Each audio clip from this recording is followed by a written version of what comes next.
Aujourd'hui, je vais vous raconter l'histoire complètement dingue de la femme la plus riche du monde, mais aussi la plus radine. Vous allez voir, on dirait un scénario de film un peu aberrant. Je veux dire, si quelqu'un avait écrit ça, on aurait tous été en face en mode... C'est un peu gros là, non? Mais je vous assure que cette personne a réellement existé, et elle s'appelle Etty Green. Mais avant de commencer, abonne-toi, s'il te plaît. On est presque 1000 ici, et c'est devenu un petit défi personnel, un truc à atteindre. Chacun ses défis, voilà. Bon les amis, c'est parti. Vous allez rencontrer celle qu'on surnommait la sorcière de Wall Street.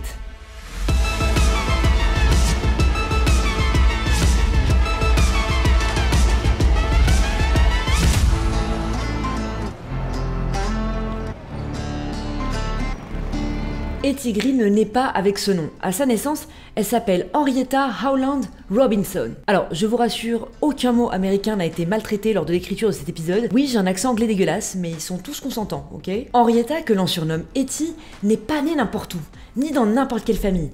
Elle voit le jour en 1834 dans le Massachusetts. C'est la fille unique d'Edward Mott Robinson et d'Abby Howland. Sa mère est la riche héritière d'une très grosse fortune constituée dans la chasse à la baleine. Qui a écrit ça, là? Bon, les jaloux insinuent qu'Edward a épousé Abby que pour son argent, mais cela dit, Edward il est pas mauvais en affaires et il parvient à développer une flotte vraiment impressionnante de baleiniers. Mais ce n'est pas tout ce que vous devez savoir sur sa famille, non, il y a d'autres éléments très importants. Première chose, ce sont des Quakers.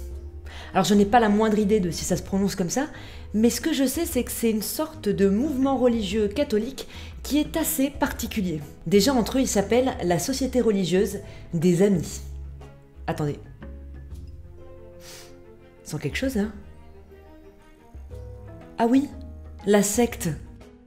Alors selon eux, c'est pas une secte car ils n'ont pas de leader. Voilà, c'est une organisation décentralisée, sans hiérarchie.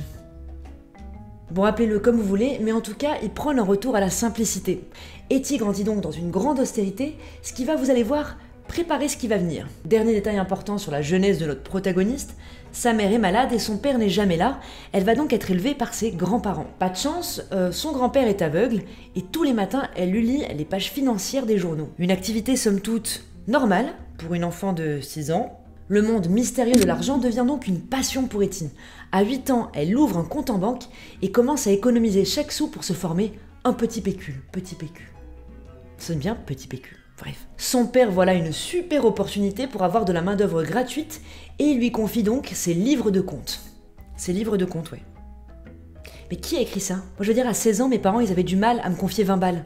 L'autre elle a 10 ans et elle gère des baleiniers. En 1853, sa mère meurt. C'est triste, mais elle peut hériter de son immense fortune.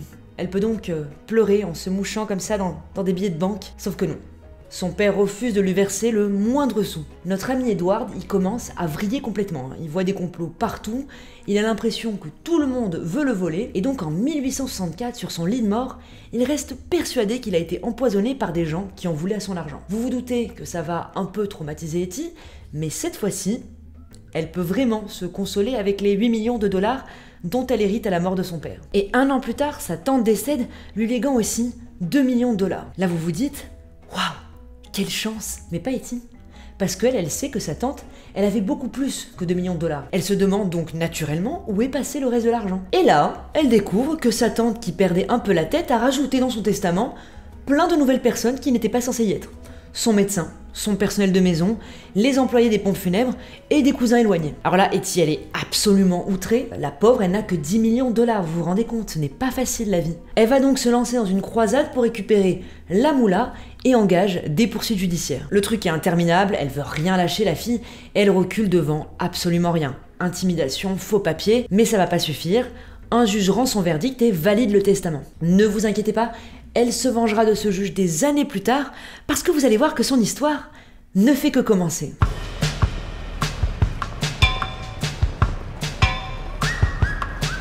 Dans les années 1800, Etty possède une coquette somme de 10 millions de dollars. Qu'est-ce qu'elle va faire de toute cette oseille, comme dirait Booba? Eh bien, elle va l'investir dans la bourse pour son propre compte. Très vite, tout le monde la remarque. Déjà parce que c'est une femme qui spécule, c'est pas très commun pour l'époque, et en plus elle est très douée. Elle développe une technique qui porte bien ses fruits, qui s'appelle l'investissement à contre-cycle. Si comme moi, vous n'y connaissez absolument rien à la bourse, je vous donne une définition hyper simple qui nous vient tout droit du financier Russell Sage. Waouh, pourquoi j'arrive jamais à prononcer les noms des gens? Pourquoi? Je sais pas. Si comme moi, vous n'y connaissez rien à la bourse, je vous donne une petite définition très simple qui nous vient tout droit du financier Russell Sage. Il disait « Achetez des chapeaux d'été en hiver quand personne n'en veut et revendez-les au retour des beaux jours ». C'est ça, l'investissement à contre-cycle, et Etty, elle applique cette méthode avec assiduité. Elle achète des titres que personne ne veut quand les prix sont au plus bas, puis elle les revend dès que le titre repart à la hausse. Ça paraît évident sur le papier, en réalité, il faut quand même bien maîtriser les cotations et le fonctionnement de la bourse. C'est aussi à cette période que Etty Robinson devient Etty Green. Elle va se marier à Edward Henry Green à l'âge de 33 ans. Attendez, son mari, il a le même nom que son père? Bon, s'il n'y avait que ça d'un petit peu cocasse, ça irait. Mais non, Edward, il est issu d'une famille très prospère. Elle perd pas le nord, Etty, évidemment, mais il est surtout très dépensier. Alors quand il se marie, Etty fait rajouter une clause de séparation de biens dans le contrat du mariage pour que le mec ne dépense pas son argent à elle. Et ça, c'était quelque chose de rarissime à l'époque. Elle fait bien parce que Edward mène une vie de démesure. Il dépense tout ce qu'il a gagné la veille le lendemain, il accumule les dettes et évidemment il est poursuivi par une foule de créanciers qui veulent récupérer leur argent. En 1868, ils sont obligés de déménager à Londres. Lui pour éviter de se faire attraper par ses dettes et elle pour échapper à ses lointains cousins qui voulaient la poursuivre pour falsification de documents. On se rappelle du moment où elle avait voulu virer ses cousins du testament de sa tante. Voilà, bah eux aussi s'en rappellent. Vous vous doutez que Etty et Edward, ils passent leur vie à s'embrouiller. Il y en a une qui veut faire des économies et investir, et l'autre il veut mener une vie de riche avec grande maison et domestique. Vous sentez que ça va partir en cacahuète là? Les deux rentrent à New York en 1873, et qu'est-ce qui se passe en 1873? Si j'attends que quelqu'un me donne la réponse, on est encore là demain quoi. En 1873, c'est le krach boursier. Ne vous inquiétez pas, Etty avait tout prévu. Alors que tout le monde perd une somme colossale d'argent, elle en gagne. Sentant venir le krach... Elle est horrible cette phrase. Sentant venir le krach, elle avait vendu à prix d'or tous ses titres juste avant, et ensuite elle a tout racheté pour une bouchée de pain quand tout s'est cassé la gueule. À partir de là, elle gagne une immense réputation à Wall Street. Côté mariage, ça tient encore la route une dizaine d'années, jusqu'en 1885, où elle a une belle surprise. Elle découvre qu'Edward a réussi à contourner la loi pour prendre de l'argent sur son compte à elle, pour rembourser ses dettes à lui. Aïe aïe aïe aïe, coulure, c'est le divorce. C'est aussi l'occasion pour Etty de complètement péter un câble. À partir de ce moment, sa vie va drastiquement changer.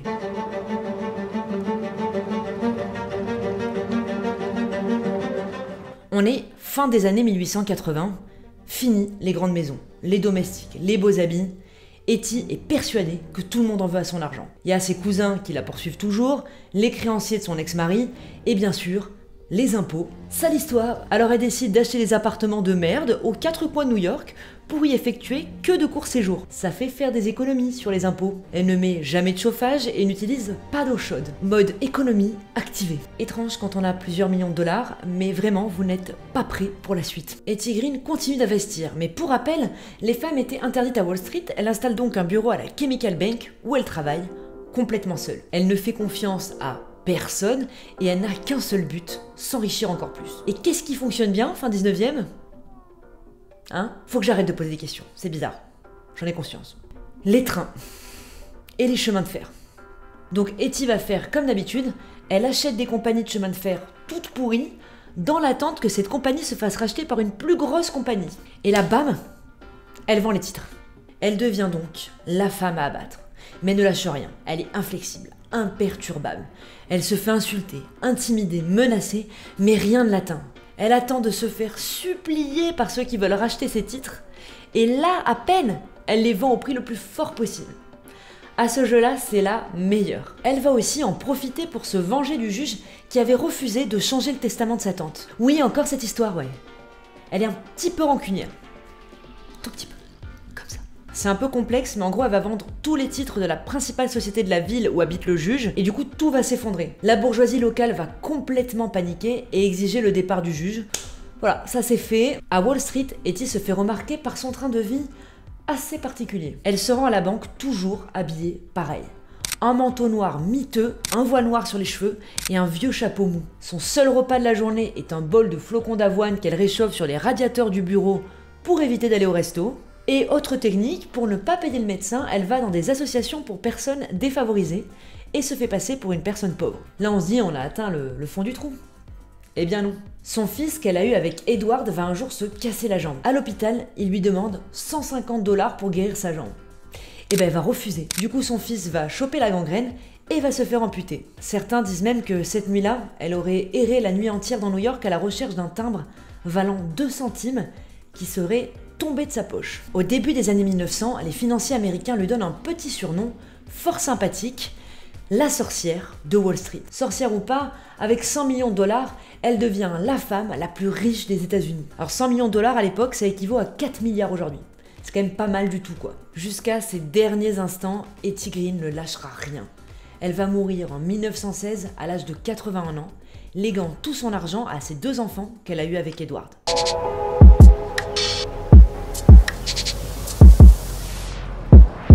J'ai adoré m'intéresser à ce personnage complètement loufoque et clivant, parce qu'il y avait vraiment beaucoup d'histoires à son sujet. Tellement que parfois on se demande si c'est pas un peu gros. Et c'est pour ça que je me dois de faire un peu de prévention. L'histoire est racontée par ceux qui l'ont écrite. Etty, elle est épiée et décrite par ses contemporains. Des hommes qui n'avaient jamais vu une femme spéculer à la bourse, qui étaient jaloux de sa fortune et qui la détestaient. D'où le surnom de sorcière aussi. Dès qu'une femme réussit, paf, c'est une sorcière. Évidemment, Etty, elle était sûrement la femme la plus riche et la plus radine du monde. Mais n'oublions pas que dans une histoire, il y a toujours plusieurs points de vue. Si vous avez aimé cette vidéo, likez, commentez.